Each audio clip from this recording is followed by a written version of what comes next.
কথা সাহিত্যিক, একজন লেখক। এই যে কথার জাদুকর, তার সাথে কিন্তু হচ্ছে পরিচয় হতে চাই।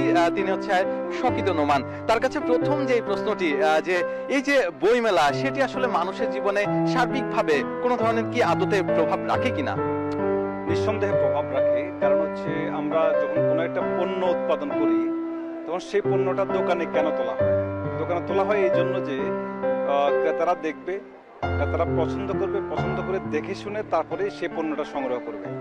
এখন দোকান না দিয়ে যদি আমরা কোনো ব্যবসায়ী তিনি তার ফ্যাক্টরিতে গোডাউনে পণ্যটা ফেলে রাখলো, তখন কিন্তু তার এই পণ্য বাজারে বিক্রি হবে না। কারণ ক্রেতা সাধারণ এই পণ্য সম্পর্কে কিছু জানে না, এই পণ্য দেখে নাই।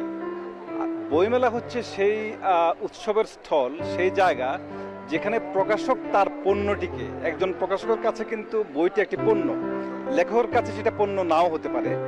প্রকাশক তার পণ্যটিকে পাঠকের কাছে হাজির করবেন। দেখবে পাঠক এই বইটা আমার জন্য, আমার পাঠ করা দরকার আছে কিনা, আমার কেনার দরকার আছে কিনা, এটা আমি কিনবো কিনা, কিংবা এটা আমি পড়বো কিনা। সারা মাসব্যাপী তারা দেখেন। আপনি বলতে পারেন পৃথিবীতে কোথাও তো দীর্ঘ বইমেলা নেই, এক মাস ব্যাপী বইমেলা নেই। বাঙালির স্বভাব হচ্ছে সবসময় সেই অতিকে পছন্দ করে।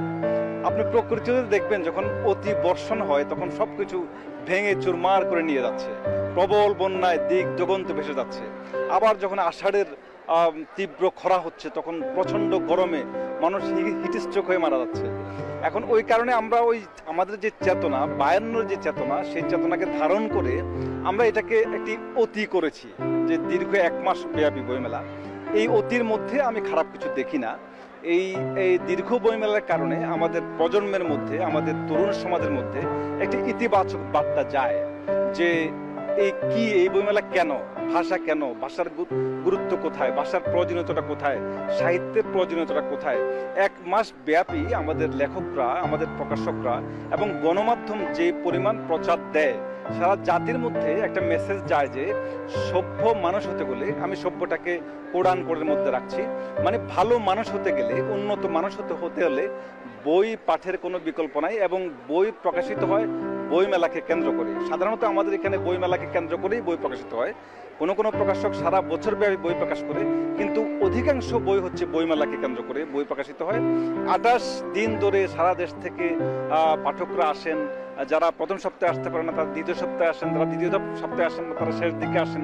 আপনি দেখবেন প্রতিদিনই হচ্ছে মেলায় ভরপুর মানুষ। আপনি বলতে পারেন যে মেলায় তো প্রতিদিন বেচা বিক্রি হচ্ছে না, নিষ্প্রয়োজন। বেচা বিক্রি এক সপ্তাহ হোক, 10 দিন হোক, কিন্তু বাকি দিনগুলো তারা উদযাপন করুক, উৎসবের মতো করে আনন্দ উৎসব করুক।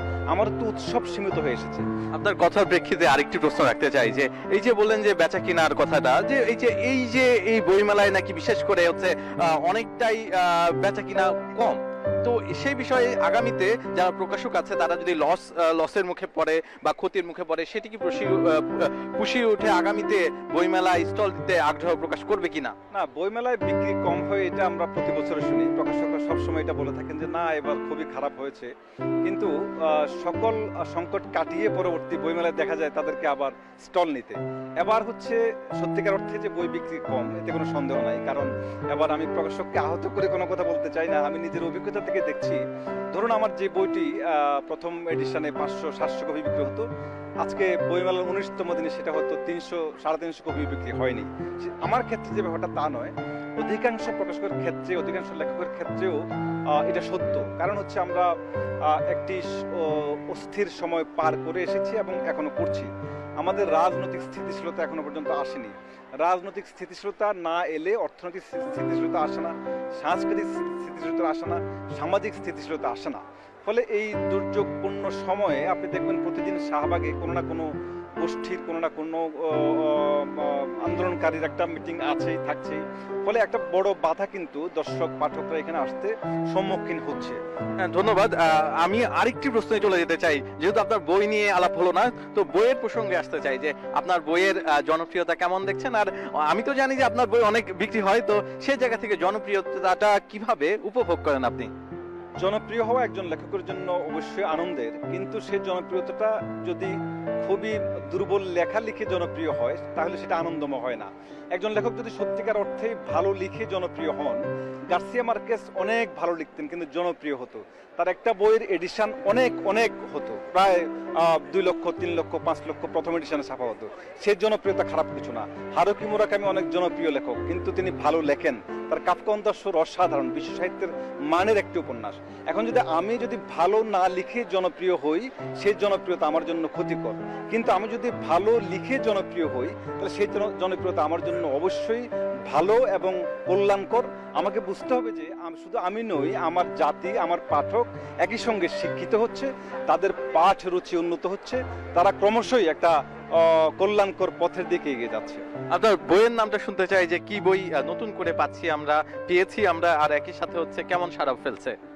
আমার তো একটি উপন্যাস প্রকাশিত হয়েছে যে আচার্য ও তার অলিক পাণ্ডুলিপি। বইটি প্রকাশ করেছে অন্য প্রকাশ। বইমেলার প্রথম দিন থেকেই বইটি অন্য প্রকাশের প্যাভিলিয়নে পাওয়া যাচ্ছে।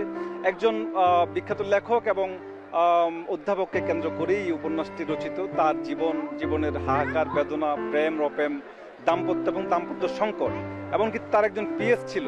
তার মৃত্যুর পরে আচার্যের স্ত্রী অভিযোগ করেন যে পিএস তার সমস্ত লেখাপত্র চুরি করে নিজের নামে চালিয়ে দিয়েছেন। এই কাহিনীটাকে কেন্দ্র করে আচার্য তার অলিক পাণ্ডুলিপি।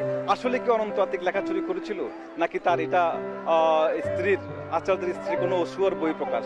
এই প্রশ্নের উত্তর খোঁজার চেষ্টা করা হয়েছে এই বইটিতে।